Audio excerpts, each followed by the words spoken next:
አርዕስተ ዜና ሉዓላዊ ግዛት ትግራይ ንምምላስ ኣብ ዝግበር ቃልሲ እጃም ኩሉ ትግራዋይ ክህሉ ይግባእ ኢሎም ምሁራት ዩኒቨርሲቲን ኮሌጃትን ከተማ ኣክሱም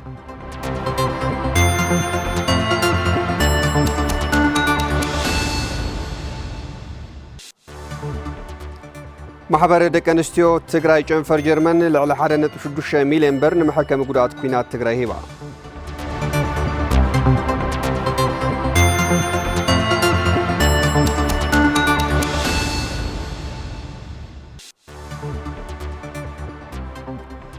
ማሕበር ቀይሕ መስቀል ኢትዮጵያ ጨንፈር ትግራይ ኣብ ዞባ ደቡብ ትግራይ ብልዕሊ 350 ሚልዮን ብር ን3 ዓመታት ከሳልጦ ዝጸንሐ ስራሕቲ ፕሮጀክት ከም ዝዛዘመ ኣፍሊጡ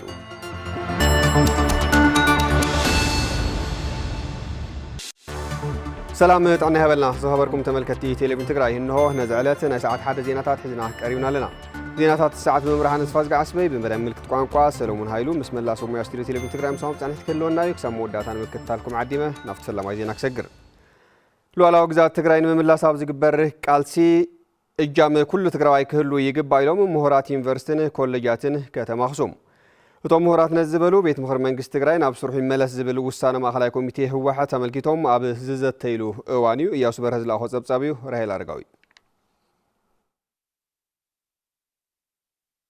ቤት ምክሪ መንግስቲ ትግራይ ናብ ስርሑ ይመለስ ዝብል ውሳነ ማእከላይ ኮሚቴ ውድብ ህወሓት ቅቡልን እዋናውን ከም ዝኾነ ምሁራት ዩኒቨርሲቲን ኮሌጃትን ኣክሱም ተዛሪቦም ሉዓላዊ ግዛት መሬት ትግራይ ንምምላስ ኣብ ዝግበር ጻዕሪ ግቡእ ኩሉ ትግራይ ክኸውን ከም ዝግባእ ዝገለጹ እቶም ምሁራን ብፍላይ መሪሕነት ትግራይ ድማ ውሕሉል ዝኾነ መሪሕነት ክህብ ከም ዘለዎ የስምሩሉ 2.8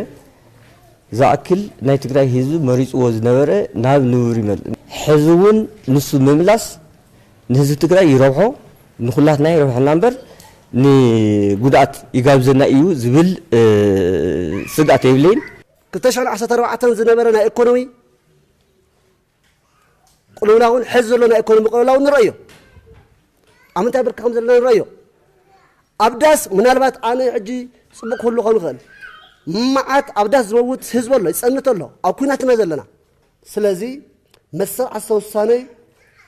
عصوصاني حزب تقرأي كتجبرنا زغال بحتى وممراتي حق من قصنا نافت نور مملاسيو تزنور حق من قص تزنور من قصتي أبوت مملاسيو تزنور بيت مغرين أبوت مملاسيو تمالي تانا يقسم تانا عدوى تانا مقالة تانا وغرون لازنور من قصتي ويك عطا جزيام محضر تقرأي ويتا أنا نسخة دكيسنا نحضر لنا السلام تمارقوسينا لا تسوينا لا تعودنا لا لمون كم تنايت مالي نتنايت معرب زلو وجدنا نابوتو نخمنلس منقصو نختكن نوصلو نسولو مشرشخان عود መንግስቲ ኢትዮጵያ ሕጋዊ ሰብነት ህወሓት ክሰርዝ ከሎ እዩ ውዕሊ ፕሪቶሪያ ፍሪስዎ ዝበሉ ድማ ኣባል ማእከላይ ኮሚቴ ውድብ ህወሓትን ኣመሓዳሪ ዞባ ማእከል ትግራይን ኣይተሽሻይ ግርማይ ኮይኖም ቤት ምክሪ ትግራይ ናብ ንቡር ስርሑ ይመለስ ማለት ኣብ ትግራይ መኹል መንግስትን ስርዓትን ይሃሉ ኢና ንብል ዘለና ክብሉ የረድኡ እዚ ፕሪቶሪያ ፍሪሱ ድዩ ኣብ ፕሪቶሪያ ዙርያ ከባብታት ምዝራብ ዘለዎ እወ ንሕና ካብ ዝፈርሱ ንፈልጦ ኢና ነዊሕ ገይሩ መፍረሲኦም ቀንዲ ምክንያት እንታይ እዮም ሓደ ምስ ፕሪቶሪያ ብልጽግናን ህወሓትን ተፈራሪመም ኢሚዲየት እቲ ተፈራረመ ኣካል خطፎ እንተሎ ህጋዊ ሰውነት ይብል ካል እንተሎ በቃ ወረደ ፎሪት ኮ ፕሪቶሪያ ኣብ ትግራይ ስርዓት ይሃለውና ኢና ንብል ዘለና ስርዓት ይሃለውና ዝበልናሉ ምክንያት እንታይ እዩ ኣብዚ ሓሊፍ እንሄ 3 ዓመት በታነ ስርዓት ዘይነበሮም ትግራይ ንዩ ሓሊፍና ንስ ህገ መንግስቲ እዚ ራንክ ገብር ዝኽእል ህግ መውፅእ ኣካል የለን ተዓጽፊ ቤት ምክሪ እዩ خطركم أزغلنا هجة منجستي بيت مغري إلن هجة منجست تقرأي تعاطي في 3 عامات إكسرسايز هي جبرني معناته نزيد مرح نزيد ترجم أكل بيت مغرس كاف هون بيت مغري عيلن تعاطي في نير تطويل نير سلذي بيت مغري هجة منجست تقرأي أنا قريب نمسألنا مورات تقرأي أبوانين تقرأي كزتيون مواجهو حزب تقرأي كأنفتون تثبيت جبار كبلوز قالشو دما عبال ما أخلاي كوميتي ودب حوحاتن حلاف بيروت مرت تقرأين دكتور كيروس قوعشيوم كله عامتات تقرأين متقام دما ناب سرعات منجست كن من لس قدن يوزبالو خوينم عند مخناتو دما منجست زي من بارو سعيبو عامة تقرأي كنكيس لس تقبر يبلو بريتوريا سمعندت كساقو عم زقبو 11 علامات اللو كاوزي آتوم حادوكا حدا كابو من له التجبرة خالي تجزيهم محدار صار حمز جبهم صراحة حتى تمتلئ خعب زي ما فتسامو ناي ترست ديفيسيت اللو ترست ديفيسيت اللو خمس يوم زول أجمعت سلازل اللو أفتو ممارس ون بزجب أزل عليكم سلازخانة سلازي زي نكبر كنو لكلنا مزخانة سب زي أصل يسرح زي أصل زجبر خمس زي أصل زخدة زي أصل زبالة بزبل كيغيات بقندو تسرعات فترة مس أجمعت اللو نتسرعات نستخخلينا نبرزلنا مهرات يونيفرسيتين كوليجاتن أكسوم بيت مهر منجست تجراي نفس روحي ملس نزل الوسانة مع خلايا كوميتي ودب حوحات قبول بمقبار دماء بمولو دمسي بمصداق وعلوم زازيموم ሰራሕተኛታት ቤት ዕዮ መንግስቲ ክፍለ ከተማ ቀዳማይ ወያነ ህዝቢ ትግራይ ዝመረጾ ቤት ምኽርን መንግስትን ትግራይ ናብ ስርሖም ንኽምለሱ ዝተመሓላለፈ ውሳነ ሓድነት ህዝቢ ዘጠናኽርን ጸገማት ዘቃልልን ከም ዝኾነ ገሊጾም እቶም ሰራሕተኛታት ውድብ ህወሓት ዝተወንዘፈ ቤት ምኽሪ መንግስቲ ትግራይ ናብ ስርሑ ንኽምለስ ዘሕለፈ ውሳነ መሰረት ገይሮምን ዘትዮም ኣለዉ ኤፍሬም ገብረኺዳን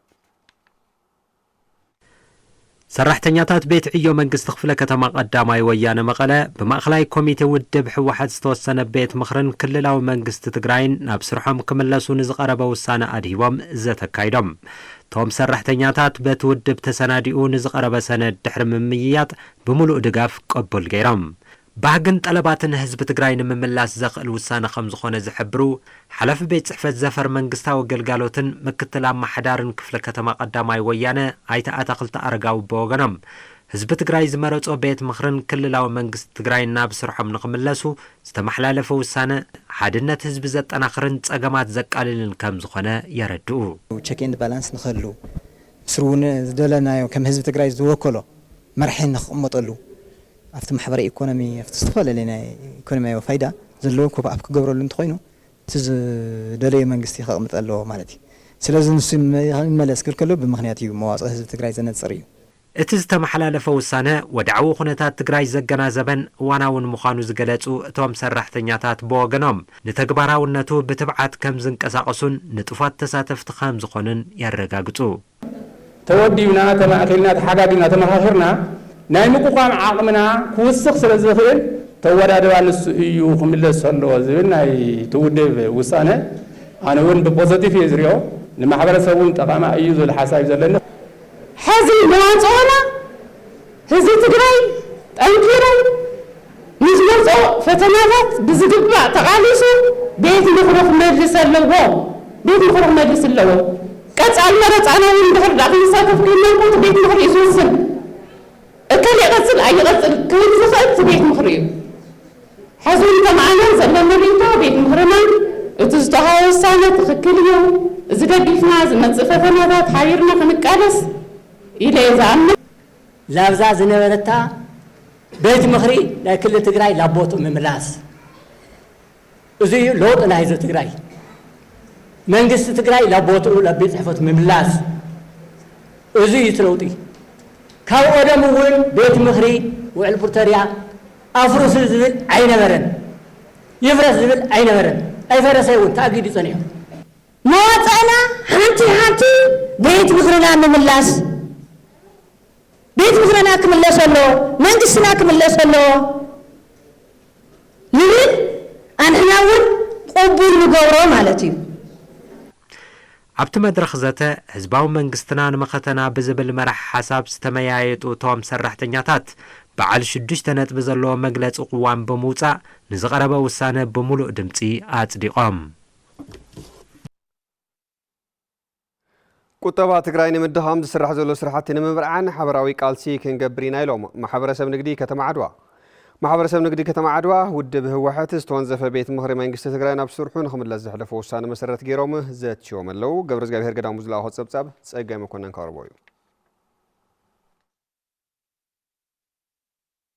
ማሕበረሰብ ንግዲ ከተማ ዓድዋ ውድብ ህወሓት ዝተወንዘፈ ቤት ምኽሪ መንግስቲ ትግራይ ናብ ስርሑ ክምለስ ንዝሕለፎ ውሳነ መሰረት ገይሮም ዘተይ ኮይኖም ቁጠባ ትግራይ ንምድኻም ኩሎም ዓይነት ሸቐጣት ብምዕፃው ንግዳዊ ምንቅስቓስ ደው ንኽብል ይግበር ከም ዘሎ ብምግላጽ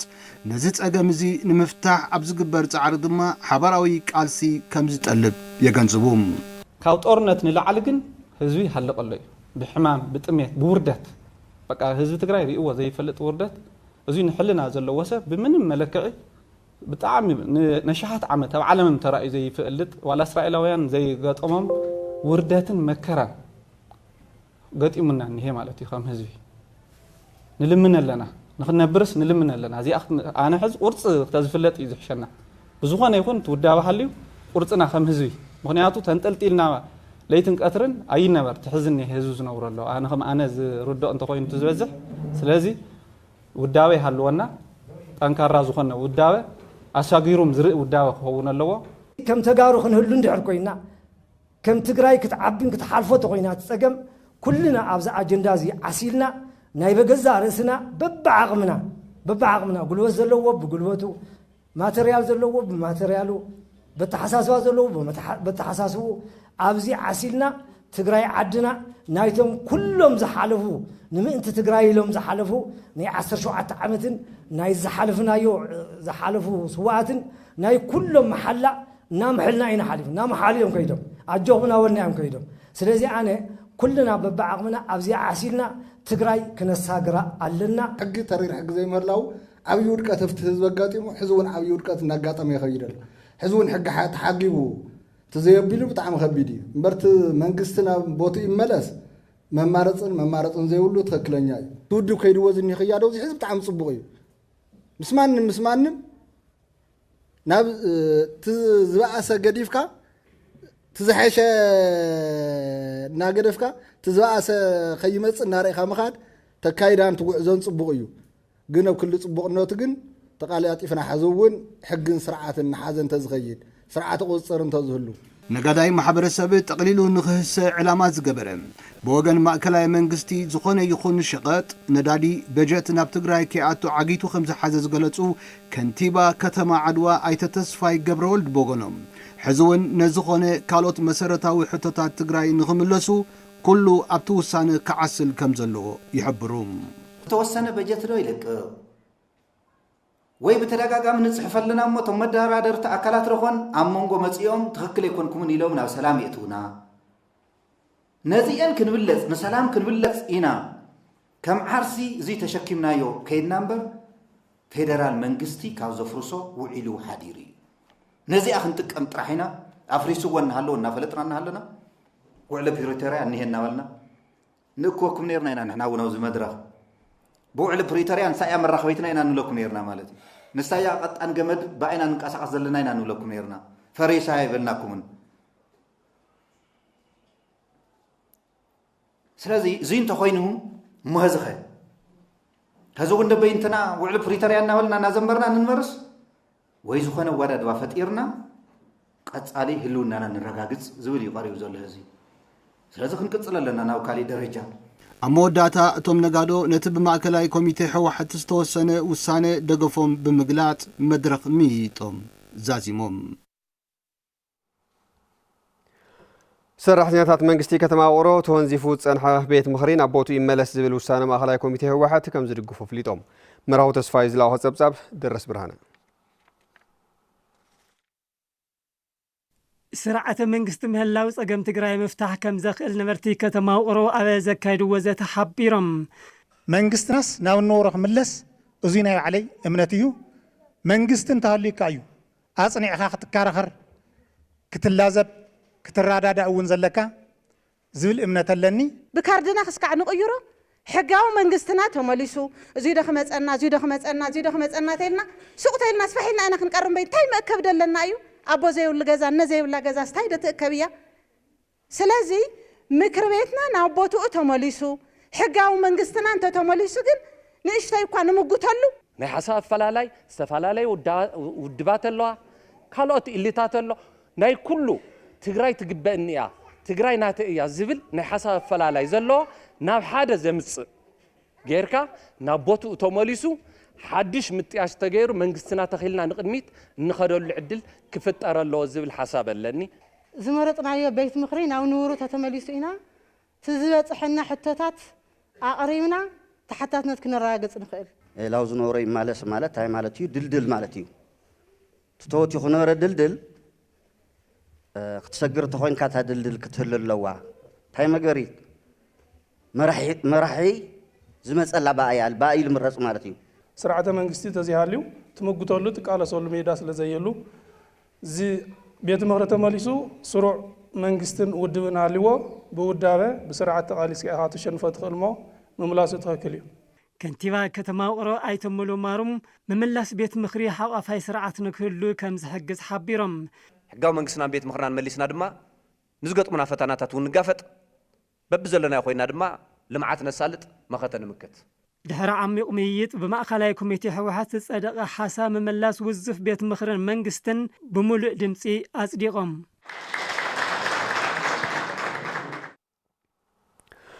ማሕበር ቀይሕ መስቀል ኢትዮጵያ ጨንፈር ትግራይ ኣብ ዞባ ደቡብ ትግራይ ብልዕሊ 350 ሚልዮን ብር ን3 ዓመታት ከሳልጦ ዝጸንሐ ስራሕቲ ፕሮጀክታት ከም ዝዛዘመ ኣፍሊጡ ተስፋይ ታደሰ ተወሳኺ ይዙልና ኣሎ ማሕበር ቀይሕ መስቀል ኢትዮጵያ ጨንፈር ትግራይ ምስ ፕሮጀክት ኢሲ2አርን ማሕበር ቀይሕ መስቀል እንግሊዝን ብምትሕባር ኣብ ዞባ ደቡብ ትግራይ ን3 ዓመታት ከሳልጦ ዝጸንሐ ስራሕቲ ፕሮጀክት ዛዚሙ እቲ ፕሮጀክት ኣብ ማይን ጥዕናን ትኹረት ዝገበሩ ስራሕቲ ኣብ ወረዶኦም ከሳልጥ ምጽንሑ ተወከልቲ ተን ወረዳታት ይገልጹ ኣብ ወረዳ ራያ አላማጣ ጣብያ ላዕላይ ዳዩ ፍሉይ ቦታ ቡበ ብጀነሬተር እዮም ጥቆም ድነበሩ ልዕሊ 70 ብወርሒ ላወዱ ጸንሖም ሕዚ ግን ሰላ ማሕበር ቀይሕ መስቀል እቲ ሕጽረት ናፍጣውን ብጣዕሚ ላቸገሩ ስለዝነበረ ሕዚ ብሶላር ተሰርሑ ልዕሊ 20,000 4 ማያትን ተሰርሓልና 4 ጎዳጉዲ ልዕሊ 20,000 ሕብረተሰብ ተጠቃሚ ገይሩ ማለት እዩ ቀይሕ መስቀል ኣብ ቦራ ካብ ዝሰርሕዎ ቦራ ካብቶም ተጠቂዕን ባህላ ወረዳ ሓንቲ እያ ኣቅርቦት መድሓኒት እውን ብጣዕሚ አስቸጋሪ ነይሩ ምክንያቱ ትነበረ ንብረቲ ትነበረ መድሓኒት ብነሩ ጸዳይ ብካልኦት ተፈላለየ ጥቃት በጽሕዎ ስለነበረ መድሓኒት ዝበሃል እንጥቀመሉ ነገር አይነበረ ቀይ መስቀል ምስ መጸገን ሓደ ና ኦአር ብሎክ ተጠቃሚት ኮይና ደቂ ኣንስትዮ ሪፈር ባህላ ነበራ ኣምቡላንስ ቀረብ ገይሩ መድሓኒት ቀረብ ገይሩ ማሕበር ቀይሕ መስቀል ኣብዛ ታወረዳ ኣብ ጣብያ ዳራ በቀዳ ካብ 44 ሚልዮን ዝኣክል በጀት እዮም መፍሰም ማለት ናትና ወረዳ ጥራሕ ኣይኮነን ዝጥቀም ከዓ ናይ ኦፍላ ማይ ሙዓደ ዝበሃል ጣብያ ይመጸና ኢናና ናይ ምጭምጫ ዝበሃል ናይ ይመጽዩ ኣገው ዝናይ ጻታ ዝናይ ሰቆጣ ዙርያ ዘለቲ ናይ ድብርሰል ወሰና ወሰን ዘላ ማሕራ ክልል ሙሉእ ብሙሉእ ናባና እዩ ሕክምና ግልጋሎት ዝረከባና እዩ እቲ ፕሮጀክት ኣብ 5 ወረዳታት ዞባ ደቡብ ትግራይ ጽገና ትካላት ጥዕና ኣብያተ ትምህርትን ትካላት ማይን ክሰርሕ ከም ዝጸንሐ ኣብ ማሕበር ቀይሕ መስቀል ኢትዮጵያ ጨንፈር ትግራይ ኣተሓባሪ ፕሮጀክት ኢሲ2አር ኣይተመብራህቲ ገብረመድህን ይረዱ ጥዕናን ኣብ ዋሽን ስነ ጽሬትን ዝኣምሰሉ ብዋናነት ገይሩ ካልኦም ተወሰኽቲ መደባት ኣለዎ ናይ ዓቕሚ ምዕበይ ስልጠናታት እናሃብካ ሰርሖም ናብ ስርሖም ክምለሱ ምድጋፍ ሰርሕሉ ቦታ ክህልዎም ስለዝነበሮ እቲ ዝሰርሕሉ ክፍሊ ናይ ምጽጋን ብርክት ዝበለ ናይ መድሓኒት ደገፍ ዝተገበረሉ ኩነታት ኣሎ ብተወሳኺ እውን ያው ናይ መብራህቲ ጸገም ስለዝነበረ ያው ናብ መብራህቲ ንምትካ ትራንስፎርመር ጸገማት ኣሎ ብሓጺሩ ንዕኡ ንምትካ ብፀሓይ ዝሰርሕ ሶላር ኤሌክትሪክ ከም ዝተገጠመሉ ኣብ ማይ ድማ እንታይ እዩ ሓደ ተን ዝነበራ ናይ ማይ ጉድጓዳት ያው ፓምፕታት ምቕያር ኣሎ ካሊእ እውን ንዓኣተን እውን ናብ ሶላር ብኢድ ዝነበራ ናብ ሓይሊ ሶላር ተቐይረን ተደሚሩ ክረአ ከሎ ልዕሊ 350 ሚልዮን ብር ዝግመት እዩ ኣብዚ ውሽጢ 3 ዓመት ኣብዘን 5 ወረዳታት እናሰርሐ ጸኒሑ ኣሎ ኣካያድ ስራሕ ማሕበር ቀይሕ መስቀል ኢትዮጵያ ጨንፈር ትግራይ ብርሃኑ መኮነን ዝተረኸበ ሓገዝ ኣብ መዓልኡ ክውዕል ይስራሕ ከም ዘሎ ረዲኦም ኣብ ጻንሕት እቲ ፕሮጀክት ካብ ተጠቀምቲ ትዕድል ዝኾና ወረዳታት ምስጋናን ኣፍልጦን ተዋሂቡ እዩ ፍትሕን ተሓታትነትን ንምንጋስን ዝተወረረ ሉዓላዊ ግዝኣታዊ ሓድነት ትግራይ ንምውሓስን ኣብ ዝግበረ ጻዕሪ ብህዝቢ ዝተመረጸ ቤት ምኽሪ ናብ ስርሑ ክምለስ ምግባር ወሳኒ ምዃኑ ነባራት ዓቕምን ኣካላት ጸጥታን ከተማን ትጮ ሓቢሮም እዚ ዝተባሃለ ነባራት ዓቕምን ኣካላት ጸጥታን ከተማን ትጮ ንውሳነ ማእኸላይ ኮሚቴ ውድብ ህወሓት ስዒቡ ኣብ ዘካየድዎ መድረኽ ዘተዩ ጎይቶኦም ንጉስ ዝለኣኾ ጸብጻብ ብርሃነ መስፍን ቤት ምኽሪ ትግራይ ናብ ስርሑ ይመለስ ዝብል ውሳነ ማእኸላይ ኮሚቴ ህወሓት ቅቡልን እዋናውን እዩ ዝበሉ ነባራት ዓቕምን ሓይልታት ጸጥታን ከተማት ትንጮ እቲ ዝምለስ ቤት ምኽሪ ሕቶታት ህዝቢ ትግራይ ንኽምልስ ጠንኪሩ ክሰርሕ ይጽውዑ ንሕና መንግስትነት እንተመስሪትና ኣዋጅ ክነውፅኢና ህዝብና ካብ ሰዓት ሓቲ ኣዋዲድና ክንመርሕ ኢና ልምዓት ክነልምዕ ኢና ንጸለእትና ክንምክት ኢና ናይ እቲ መንግስቲ ዝነበረ ናብ ሕቶ እውን እየኣትውን ክምለስ እዩ እውን ዘለዎ ካሊእ ግን ተተግበርቲ ክኾኑ ግድን ክኾኑ ክኽእሉ ኣለዎም ሕጊ ኣውፂኻ እናተላሳለስካ ወረቐት ጥራሕ ጌርካዮ ትቕመጥ እንተኾንካ ግን ታ ሕዚ እቲ መንግስትና ነቕምጦ ዘለና እውን ድሕንነቱ ሕልው ኣይኸውንን ብሕጋዊ መረፃ ዝተረጋገፀ መንግስቲ ናብ ቦትኡ ይመለስ ዝብል ንደጊፍ እየ ዝገልጽ ወይን ዝዛረብ ምክንያቱ ንሱ ብምፍራሱ ብዙሕ ተጎዲእና ኢና ንሕና ካብ መጀመሪኡ ኣትሒዙ እውን እንተሪኢኻ እንካበ ማላሙሉኡን ዋዕሉ ዝተፈጠረ ሽግር ብዙሕ ኣኽፊልና እዩ ብዙሕ እውን ንኸፍል ኣለና ሓዚ እውን ዘየቋርፅ ቃልሲ ዝሓትት ዘሎ ንሱ እዩ ማለት እዩ ከምታ ናይ ህወሓት ከምታ ናይ 17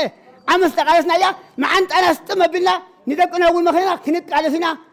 ግን ኣብቲ ውድብ ፅሬት ይሃሉ ኣብቲ ውድብ ፅሬት ሒዙ ናፍቲ ህዝቢ እውን ይምፃእ ውድብ ግን ይዓርዙ ዝብል እምነትን ኣረኣየን እዩ ዘለና ኣብቲ ዘተ ዝተረኸቡ ሓላፊ ቤት ፅሕፈት ውድብ ሕወሓት ከተማ ትንጮ ኣይተ ፍሬዘር ዘገየ ብግድኦም ማእኸላይ ኮሚቴ ሕወሓት ቤት ምኽሪ ናብ ስርሑ ክምለስ ዝወሰነሉ ምኽንያት ኩለ መድያዊ ቃልሲ ንምሕያል ምዃኑ ይገልጹ ሕዚ ህዝብና ክነሳግረሉ ንኽእል መንግስትና ናብ ስርዑ እንተእቲና ቤት ምኽርና ናብ ስርዑ እንተመፂና ጥራሕ እያ ክትዕወት ትኽእል ተዘይኮይኑ ተንበርካኽነት ህዝቢ ትግራይ ኣብ ዝሓፀረ ክገጥም ይኽእል እዩ ነዛ ተንበርካኽትነት እዚኣ ንኸይተጋጥም ግን ኩልና ሓደ ዓይነት ሓድነት ፈጢርና ክንቃለስ ኣለና እያ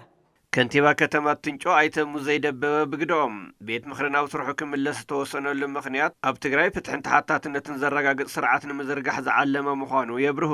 መንግስቲ ሰለስተ ኣካላት የማልእ ሕጊ መውፅኢ ቤት ምኽሪ ዝበሃል ላዕለዋይ በዓል ስልጣን ሕጊ ተርጓሚ ቤት ፍርዲ ዝበሃል ነፃ ገለልተኛ ዝኾነ ኣካል ነቲ ዝወፀ ሕጊ ዘፍፅም ድማ ቤት ምኽሪ ዝሾሞ ፈጻሚ ዝበሃል ኣካል እዚኦም ሰለስቲኦም እዮም ቼክ ኤንድ ባላንስ እናተገባበሩ ስርዓት ብሰለስተ እግሩ ዘቕፅሉ ተስሩዕ ቤት ምኽርና ስለ ዝኾነ ንህዝቢ ትግራይ ሓደ ክገብር ዝኽእል መምርሕን ኣሰራርሓን ከውፀልና ናብ ኑር ክምለስ ኣለዎ ፀገማት ትግራይ ብዘላቕነት ንኽፍትሑ ማእኸላይ ኮሚቴ ህወሓት ሕጋዊ መንግስቲ ትግራይ ናብ ንቡር ስርሑ ንኽምለስ ዘሕለፎ ውሳነ ከም ዝድግፍዎ ሰራሕተኛታት መንግስቲ ወረዳ ጣንቋ ምላሽ ገሊፆም ንጉሰ ማረ ዝላሆ ፀብፀብ ምዕራፍ ገብፀዶ ማእከላይ ኮሚቴ ሕወሓት ኣብ ዘሕለፎ ውሳነ ምምላስ ቤት ምኽርን መንግስትን ትግራይ መሰረት ብምግባር ሰራሕተኛታት መንግስቲ ወረዳ ጣንቋ ምላሽ ሰጥዮም ኣብቲ ህዝባዊ መንግስትና ንመኸተና ብዝብል መራሒ ሓሳብ ዝተሳለጠ መድረኽ ሕጋዊ ቤት ምኽርን መንግስትን ትግራይ ስሩዕ ስርሑ ክምለስ ንዝቐረበ ሓሳብ ከም ዝድግፍዎ ገሊፆም ኣብቲ ናይ ውዕሊ ፕሪቶሪያ እስካሁ 3 ዓመት ገርና ኣለና ኣብ 3 ዓመት ምንም ተፈጸመ ነገር የለይ የግዳስ ቶም ተጀሚሮም ነበሩ ነገራት እውን እናተዓፀው ናብ ዝገደደ ካሊእ ሰላሕታዊ ኩናት እናቐፀለ ህዝብና እናሃለቀ ተተፈናቃላይ ህዝብ እውን ኣብ ክንዲ ምምላስ ትግዝያዊ ምምሕዳር እውን ኣብ ናይ ባዕሉ ሕቱኽቱኽ ይፀኒሑ እስካዕ ህዝቡ ስለዚ እውን ዝሕቱኽቱኽ ዝወለዶ ትግራይ ከም ትግራይ ይትረፍዶ ናብ ሕውየት ክሰጋገር ብዙሓት ፀገማት የወንፀላልዮም ዘለዉ ህዝቡ እውን ማለት እዩ ኣብቲ ኸዚ እቲ ዝነበረ መንግስትና ላቦቱ ይመለስ ዝብል ነገር ግን መማረፁ እውን የብልና እንተ ምዕድላት እውን ተዓፅዮም እዮም ማለት ኣብቲ መሪሕና ዘሎ ሕዚ ብላዕላይ ምፅራይ በተለይ ብላዕሊ ወይ መሪሕነት ፀገም ኣብቲ ህዝቢ ይኾን የለ እቲ ዝነበረ መንግስቲ ህዝቢ ዝመረፆ ናብ ቦትኡ ትምለስ ተሎ ናይ ትግራይ ፀገም ክፍታሕ ዝኽእል ዝብል ሓሳብ እዩ ዘለኒ ክውስን ዝኽእል ቤት ምኽሪ ክህልየና ክኽእል ኣለዎ እቲ ተጣሒሱ ኣሎ ኣይተተገበረ ነዊሕ ግዜ ኣቑፂሩ ኣሎ ልዕሊ 3 ዓመት ተገይሩ ኣሎ ካብ ምድኻም ሓሊፉ ካብ ሞት ሓሊፉ ከድሕነና ስለ ዘይከኣለ ሕዚ እውን ንኩናት ዘይኮነ ስርዓትን ኣሰራርሓን ሒዝና ቤት ምኽርና መሊስና ስሩዕ መንግስትና ናወሰነ ተቐባልነት ዘለዎ ሓሳብ ሒዝና ክንኸዲ ኣነ ዝርዳእን ዘሎ ዋና መሓዳሪ ወረዳ ጣንቋ ምላሽ ኣይተ ሓጎስ ሃደራ ኣብ ትግራይ ኣጋጢሙ ዘሎ ኩለ መዳዊ ቅልውላው ብዘላቕነት ዝፍታሕ ህዝባዊ ቤት ምኽርን መንግስትን ትግራይ ናብ ስሩዕ ስርሑ እንትምለስ ጥራሕ ምዃኑ ረዲኦም ነቱ ጎደለታት ብሰናይ መምሕዳር መልክዑ ዝለዓለሉ እዩ ብናይ ኢኮኖሚ ዝለዓ ዘሎ እዩ ብናይ ፀጥታ ዝለዓ ዘሎ እዩ ብናይ ስግዓት ናይ ደገ ሓደጋታት ዝለዓ ዘሎ እዩ ዘቃልስ ውዳበ ዘቃልስ ትካላዊ ዓቕሚ ተጋሩ ክህልወና ክኽእል ኣለዎ እንኮ ኣማራፂና ዝነበረ ሕጋዊ መንግስትና ላቦትኡ መፅኡ ናይ መፃኢና ብሩህ ተስፋ እውን ክህልው ዝኽእል ዝብል ኣተሓሳስባ ክንሕዝ ኣለና እቶም ሰራሕተኛታት መንግስቲ ማእከላይ ኮሚቴ ሕወሓት ንዘሕለፎ ውሳነ ብምሉእ ድምፂ ኣፅዲቖምዎ ማእከላይ ኮሚቴ ውድብ ሕወሓት ዝተወንዘፈ ቤት ምኽሪ መንግስቲ ትግራይ ናብ ስሩዕ ስርሑ ንኽምለስ ዘሕለፎ ውሳነ ህዝቢ ትግራይ ከም ህዝቢ ኣንፀላልይዎ ንዘሎ ሓደጋ ሃልውና ዝተረድአን ህዝብና መቃለስ ማእኸል ክህልዎ ዝገብር ውሳነ ስለ ዝኾነ ንተግባራውነቱ ክንፍፅም ኢና ካብ ማሕበር ደቂ ኣንስትዮ ትግራይ ይቅርታ ካብ ማሕበር ደቂ ኣንስትዮ ትግራይ ጀርመን ብዝተረኸበ ልዕሊ 1.6 ሚልዮን ብር ገንዘባዊ ድጋፍ ن4 ጉዳት ኩናት ትግራይ ወፍሪ መጥባሕታዊ ሕክምና ከም ዝተጀመረ ኮሚሽን ሓርበኛታት ትግራይ ሓቢሩ ሸዊት ሙሉዓለም መዳልያቶላ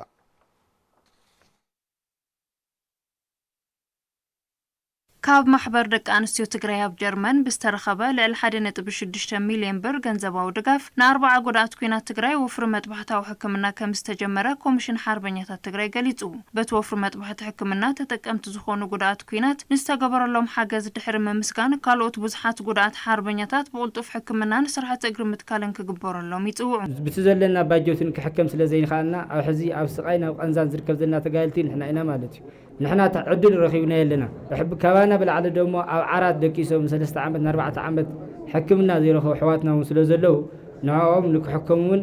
ما نيام زلو دياسبورا ما نيام زلو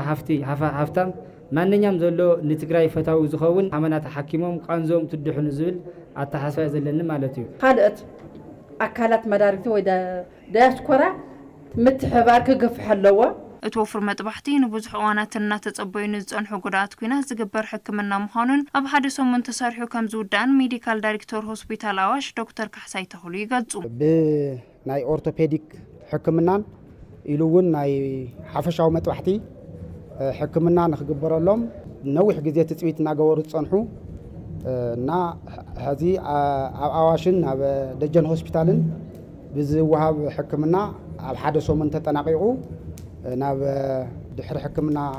ከይዲ ክትትል ዝምለስሉ ኩነታት ክፍጠር እዩ ሕክምና ዘይረኸቡ ብርክ ዝበሉ ጉዳት ሓርበኛታት ስለ ዘለዉ ንዚኦም ሓኪምካ ናብ ስሩዕ ህይወቶም ንምምላስ ኩሉ ክረባረብ ተወካሊ ዳይሬክተር ምሕደራ ጥዕና ሓርበኛታትን ስድሮምን ኮሚሽን ሓርበኛታት ኣይተ ኣክሊሉ ዓለም ብርሃንን ምክትል እቲ ኮሚሽን ኣይተ አዲስ ዓለም ገብረ ስላሴን ይሕብሩ ማሕበር ደቂ ኣንስትዮ ትግራይ ኣብ ጀርመን ልዕሊ 1.6 ሚልዮን ብር ብምብጃት ን4 ውጋኣት ኣብ አዋሽ ሆስፒታል ወፍሪ ሕክምና ብዕሊን ምጅማሪው ትግራይ ኣብዚ ሕጂ ሰዓት ዳርጋ ኣብ ሙሉእ ዕፅዋን ክባን ስለ ትርከብ ኣብ ትግራይ ዘሎ ናይ ኢኮኖሚ ምንቅስቃስ ኩላትና ንፈልጦ ኢና ስለዚ መላእ ዲያስፖራ እቲ ናይ ማሕበር ደቂ ኣንስትዮ ኣብ ትግራይ ኣብ ጀርመን ጀሚሮንኦ ዘለዋ ስራሕቲ ተኸቲሉ ዝተረፉና ውጋኣትና ክንሕክም እግሩ እውን ክነተክል ሙሉእ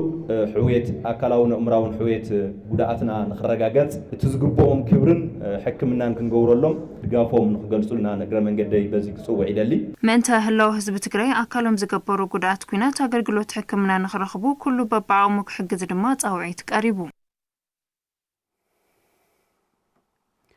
ሰራሕተኛታት መንግስቲ ወረዳ ናሰገ ቤት ምኽሪ ትግራይ ናብ ንቡር ስርሑ ንኽምለስ ተመሓላለፈ ውሳነ ብሙሉእ ድምፂ ደጊፎም ማእኸላይ ኮሚቴ ህወሓት ዘመሓላለፈ ውሳነ ግዚኡ ዝጠልቦ ታሪኻዊ ውሳነ ምዃኑ ዝገለጹ ተሳተፍቲ ትዘተ ንተግባራውነቱ ድማ ብሓድነት ከም ዝቃለሱ ረጋጊጾም እቲ ቤት ምኽሪ ናብ ንቡር ስርሑ ምምላሱ ህዝቢ ትግራይ ብዝመረጾ ክመሓደር ዕድል ምፍጣር ጥራሕ ዘይኮነስ ብቓልሱ ዘረጋገጾ መሰል ዓርሰ ውሳነኡ ንኽተግበር ዘለዎ ግዳ ዓብዪ ብምዃኑ ንተግባራውነቱ ኩሉ እጃሙ ከበርክት ሰራሕተኛታት መንግስቲ ወረዳ ናቀሰገ ጸዊዖም ከም ጸብጻብ ኣስናቀ መሐመድ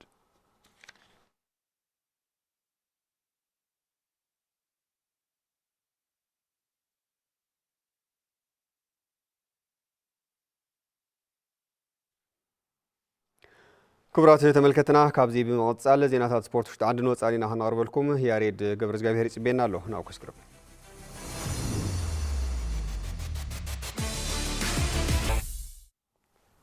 ጥዕና ሃበለይ ተመልከትና ድሓን ጽኒሕኩም ዜናታት ስፖርት ሰዓት ሒዘልኩም ቀሪበልኩ ናብ ፈላማይ ሓበሬታይ ክሰገር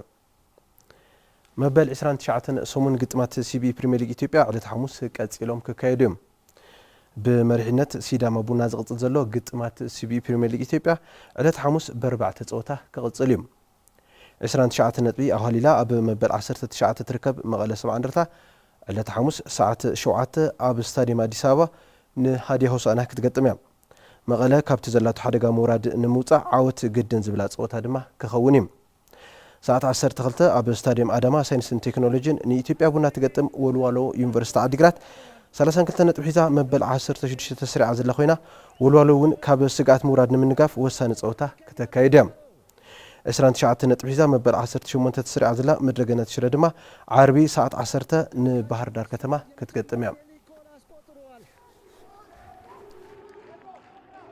ውጤቱን አስጠብቆ መውጣት ይችላል ወይ? ትኩረትን ይስበዋል። ከተከላካይ ጀርባ የተጣለ ኳስ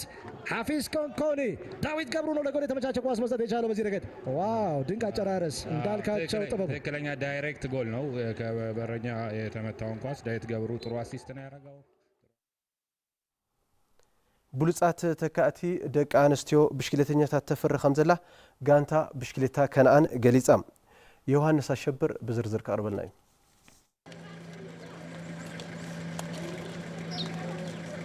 ፕሮጀክት ብሽክሌታ ደቂ ኣንስትዮ ኢንተርናሽናል ሆቴል ከነዓን ንሰልጠንቲ እታ ፕሮጀክት ዝኾና ቆልዑ እዋናዊ ልምምድ ትህባላ። ኣብ ከተማ ዓዲግራት ትርከብ ፕሮጀክት ደቂ ኣንስትዮ ከነዓን ተሓቒፈን ዝስልጥና ሰገናት ምስ ድልየት ፍቓድ ወለዲ ኣገዳሲ ምዃኑ ገሊፀን። መጀመርያ ዳኣበዮም እዮም ነይሮም ኣብያትን ነይራ ማዘረይ ካብኡ ብራዘረይ ነጊርዋ ኣቴ ንዓይ ምንም ነጊረዮም ኣብልዮም ከምዚ ከኣቲ ሳይክል ናይ ውድድር ክስልጥን ገለ ኢለዮም ዶ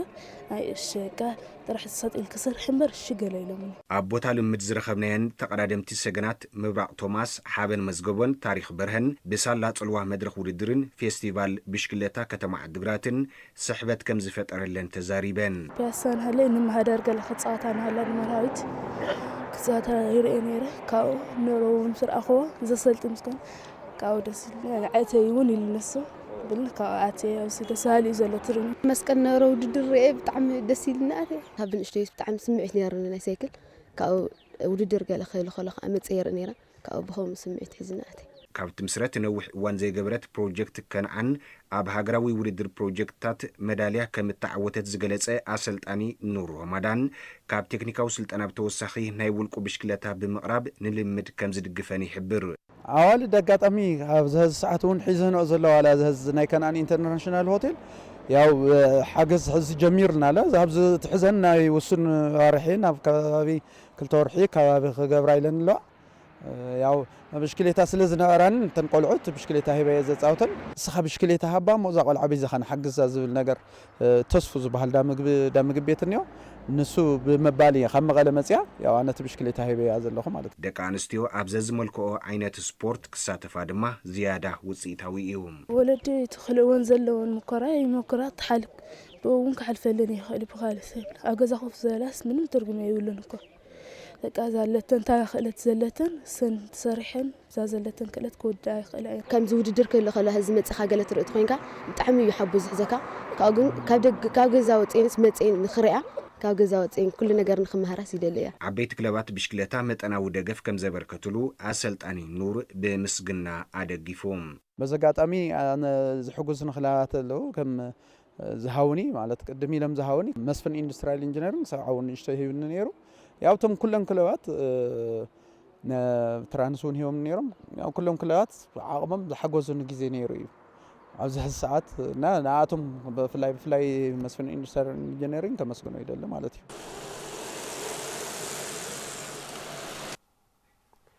ኩዕሶ እግሪ ናብ ዝምልከት ዛዕባ ክሰግር ከለኹ ተፃወቲ ጋንታ ኩዕሶ እግሪ ማርስ ናብ ዓበይቲ ጋንታ ተሰሊፎም ንምፅዋት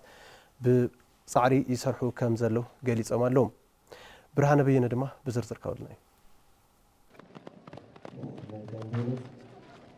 ኣብ ውድድር ዋንጫ መሰቦ ካልኣይ ዲቪዥን ጋንታታት ትግራይ ሻምፒዮን ብምዃን ውድድራት ዛዘመት ጋንታ ማርስ ኣብ ቀጻሊ ዝግበሩ ውድድራት ዕውታት ንምዃን ብርቱዕ ኣካላውን ልበናውን ምድላዊ ይገብሩ ምህላዎም ኣባላት እታ ጋንታ ይዛረቡ። ከም ጋንታ ደስ በሃሊ ሓሪፍ ምንቃሕ ደስ በሃሊ ዝኾነ ሞራል ኔና እና ንቀጻላይ ውድድር ለ ካብ ዝለሓሸ ቀጻላይትና ዝሓልፍናዮ ውድድር ኣሎ ጠንኪርና ካብ ዝሓሸ ካብ ዝበለፀ ውጤት ንምምፃእና نسرح لنا بوينا إنا بحدينا كلنا قانتنا بحدينا حفشوينا نسرح كون ناوزم عبيت قانتا قديتا كري أنا جزء كمتاني أب تجري زكايرو لدرات بتوسخي ناب عبيت قانتا تجري بمتصنبار زحشة درجة نمتصح علام أو مخانوس في خمي جلسوم هو أذن عدنا ما عليك كنا ما مالت لا أن كنات عويت تسفينينا لا أن كنات مالت قصالي هم قانتا بقابل حشة درجة قصالي عملت له الجبر ودرلا لسهل تفاخر خوينا لحشة درجة حزان مدة نمكر كم قانتا مارس أب تكاتي سبورتانياتات مبقع زعابيت خلط كيرو مسرحو مهلوهم زغلس أدما مكتل أسلطاني تا قانتا عوات أرأي أيوم لعلي سلسة قلتو علو لا مقالة كنما بي عبيران هنا إذن هذا مارس قانتا مارس وتياتيو خالي بسفحو دما مارس لمعو أي تايبالنا كدنا مالتي ኣብ ትግራይ ዝካየዱ ዘለዉ ውሽጣዊ ውድድራት ብሰፊሑ ኣብ ሓደሽቲ ሰገናት ጠመተ ዝገበረ ክኸውን ኣለዎ ዝበለ ዋና ኣሰልጣኒ እታ ጋንታ ማሙሽ ኣማሞ ከምዚኦም ዝበሉ ውድድራት ዓቕሚ ዘለዎም ተፃወቲ ንኽወፁ ሓጋዚ እዩ ይብል። ውድድር ካብዚ ዝበለፀ ክኾን ክኽእልን እዩ ማለት ከዚ 6 ወርሒ ኮፍ ኢልናስ ንሓንቲ ወርሒ ውድድር ኢና ገይርና ለለ ተመሊስና ኮፍ ኢና ክንብል هذا سلا أنحنا الحلفنا بإذن خالوت كانت تستمليسن كوفين كل أنا تودر عامة مول اللي كايد ودر كبر كلني ونالو مع عامة سبق عندي مجيرو مو كاب قد مسألة استخلت عامتات نالو متسبق يوم جيرو منيو بيانس تشعن تجاوتنا ني ناز تشعن تجاوتها جن عرفت ليه ولي لو ما عن تجاوت خنا قاعرف قاد حرنا جاي كذا كستاخذني وعامة مول اللي كايد ودر جيرو ياو لبلا سود درك جورنا اليوم إلى حسن غانتا مارس أب كتما مقالة كابزلوا غانتات كلاي ديفيجن وانش أمسوا عوتي من براي فلت تملكتنا زينات السبورت ساعات نزيم مسلميروم يا ريت قبل ذلك مستوى زينات السبورت حيركم تلحى